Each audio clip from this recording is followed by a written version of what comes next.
प्रियंगुकलिका श्यामम रूपेण प्रतिमं बुधम सौम्यम सौम्य गुणोपेतम तम बुद्धम प्रणमाम्यहम। नमस्कार, जय श्री राम साथियों।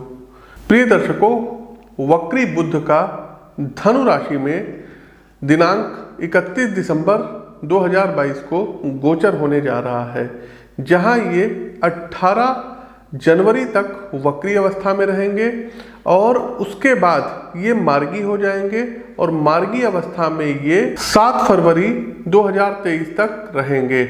प्रिय दर्शकों, वक्री बुध का धनु राशि में गोचर सभी 12 राशियों के जीवन में कुछ ना कुछ प्रभाव डालेगा, कुछ ना कुछ बदलाव रखेगा।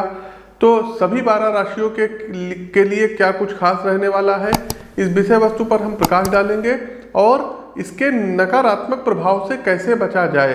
ये जो राशिफल आप देखने जा रहे हैं, ये 31 दिसंबर से 7 फरवरी 2023 तक का राशिफल है। इसमें बुध वक्री भी होंगे और 18 जनवरी को मार्गी भी हो जाएंगे। तो सभी 12 राशियों के लिए कैसा रहेगा फल, नकारात्मक दोषों से कैसे बचें, क्या क्या ऐसे दिव्य प्रयोग हैं जिनको आप कर सकते हैं। साथ ही साथ दर्शकों, एक चीज और बताएं कि यदि आप लोग हमसे दिल्ली में मिलना चाहते हैं तो प्रत्येक माह आ रहे हैं। जनवरी माह में 7, 8 और 9 जनवरी को हमारा दिल्ली आगमन है, तो वहाँ पर आप हमसे मिल सकते हैं और अपनी जन्म कुंडली का विश्लेषण करवा सकते हैं। साथियों देखिए, वैदिक ज्योतिष में बुध को संचार का, कौशल का, ज्ञान का, क्षमता का, वाणी का कारक ग्रह माना जाता है। अनुकूल बुध जो है, जब अनुकूल अवस्था में होते हैं तो ऐसे जातकों के अंदर ये सभी विशेषताएं पाई जाती हैं। वहीं दूसरी ओर जिन जातकों की जन्म पत्रिका में बुध देव कमजोर या पीड़ित अवस्था में होते हैं, तो कहीं ना कहीं उनमें डिसीजन मेकिंग की कमी पाई जाती है, कहीं ना कहीं ज्ञान की कमी पाई जाती है। उनका जो विश्लेषण क्षमता होता है वो थोड़ा सा कमजोर होता है। संचार कौशल भी बहुत अच्छा नहीं माना जाता है। वक्री होने का अर्थ होता है पीछे की तरफ बढ़ना या जो है मतलब पीछे की तरफ देखना। साथ ही साथ जब कोई भी ग्रह वक्री अवस्था में होता है तो ऐसा प्रतीत होता है सौरमंडल में कि वो पीछे बढ़ रहा होता है। साथ ही साथ वैदिक ज्योतिष के अनुसार जब भी कोई ग्रह वक्री होता है तो उसके परिणामों में तीव्रता आ जाती है। वक्री ग्रह जो होते हैं बहुत ज़्यादा पावरफुल होते हैं अपने रिजल्ट देने में। प्रिय दर्शकों, आप सभी लोग जानते हैं कि बुध संचार कौशल, तार्किक क्षमता, बौद्धिक क्षमता, स्मरण शक्ति आदि के कारक ग्रह हैं। इसलिए बुध जब वक्री अवस्था में आते हैं तो इन चीज़ों को प्रभावित बहुत ज़्यादा करते हैं।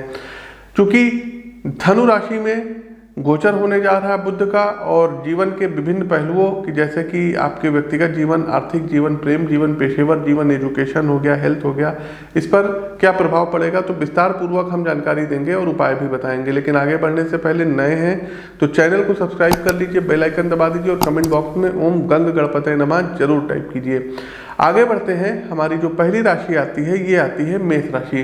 देखिए, मेष राशि के जातकों, बुध देव आपके भाग्य भाव अर्थात नवम भाव में वक्री अवस्था में अब गोचर करेंगे, तो आपके लिए यह अवधि थोड़ा सा, अगर कह सकते हैं पेशेवर रूप से, तो स्लो रहेगी।